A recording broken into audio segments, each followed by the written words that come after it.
Magandang umaga sa inyo lahat. Kami ang ika-apat na pangkat. At ito ang mga paghahanda na dapat gawin kung may bagyo. Unang-una, bago ang bagyo. Number 1, makinig sa radyo o manood ng TV para sa regular na anunsyo o babala tungkol sa kalagayan ng bagyong paparating.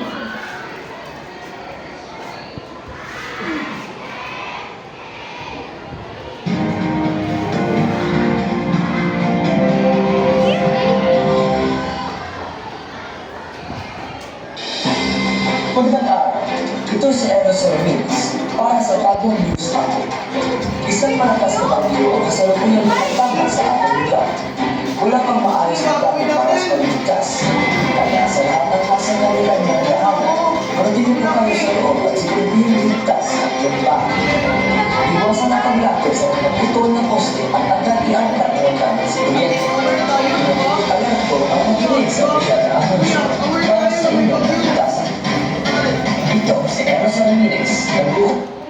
Number 2, laging maghanda ng mga gamit pang emergency na nakalagay sa lalagyan hindi nababasa kasama ang mga extra damit, delata, posporo, baterya at iba pang mahahalagang gamit.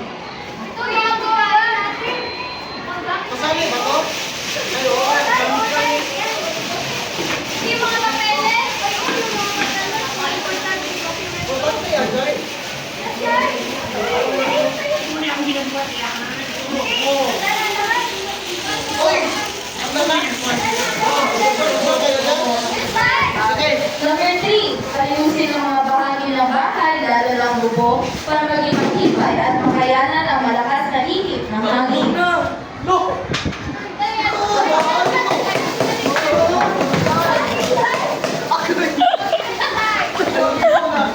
Sige ka na, kaya na. Sige, tuloy kita dito.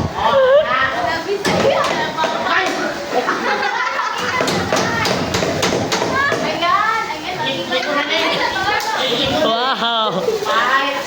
Number 4, kailangan lumitas kung nakatira sa mababang lugar na delikado sa baha. Kaya lumigas na tayo. Bago bagyo. Uy, evacuation center tayo. Sige ka na. Kaya.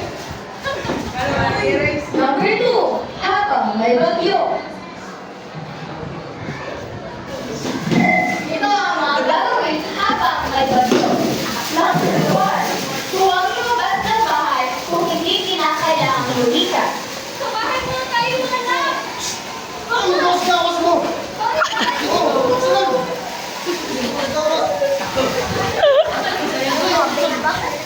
Bisayang dako. Pangalawa, laging maghanda ng mga gamit pang emergency na nakalagay sa lalagyan hindi nagbabasa. Siguraduhin na nakasalat ng maayos sa mga bintana at pintuan. Uy, yung bintana nakabukas. Uy! Uy, yung pinto, yung pinto. Yung pagkain ko! Basta yan! Butang buta dito. Ang limit mo. Ang hangin. Patay. Pangatlo, itago na maayos ang mga karulan bago lumikas. Isara ang kakailangan at kailangan nakabantay ang main switch ng kuryente. Uy, yung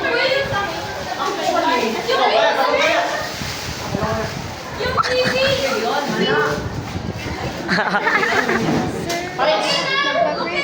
Sunod, sunod! Pang-apat, kung ilikas, siguraduhin may dalang emergency kit. Uy, asan yung emergency? Yung kubad, yung kubad. Ay, dala ni Kuya. Ready na po kayo? Anak, John, pag mag-activate mo yung mga sunod, ha? Bisayang dako.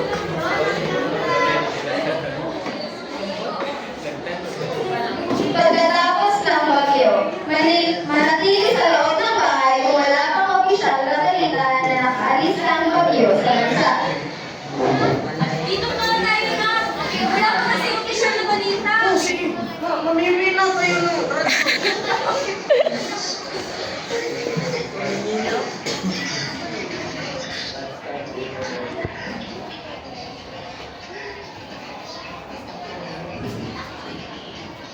Wala pa balita. Hintay muna tayo. Siksel kayo. Huwag kayo lumabas ha. Dito na tayo. Nahaglok naman po eh. Tayo mo ka mata. Kung lalabas,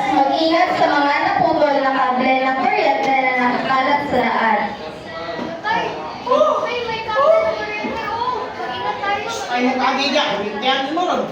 Everyone. Makinig sa radyo o manood ng TV upang malaman ang pinakahuling balita tungkol sa bagyo. Nak, makinig kayo. Oo, kini ah. Ako sa essence sa TV5.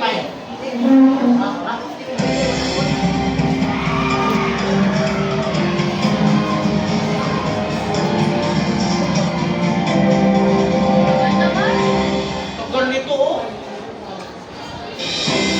Magandang araw. Ito si Emerson Reeves para sa bagong news update.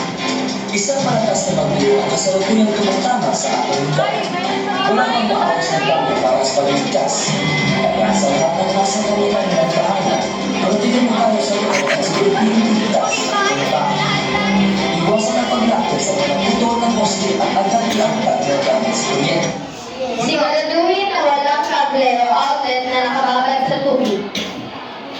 Ang basa na sa bahay. Wow. Uy, charger, yung charger. Mapa, tanagin. Ano sa...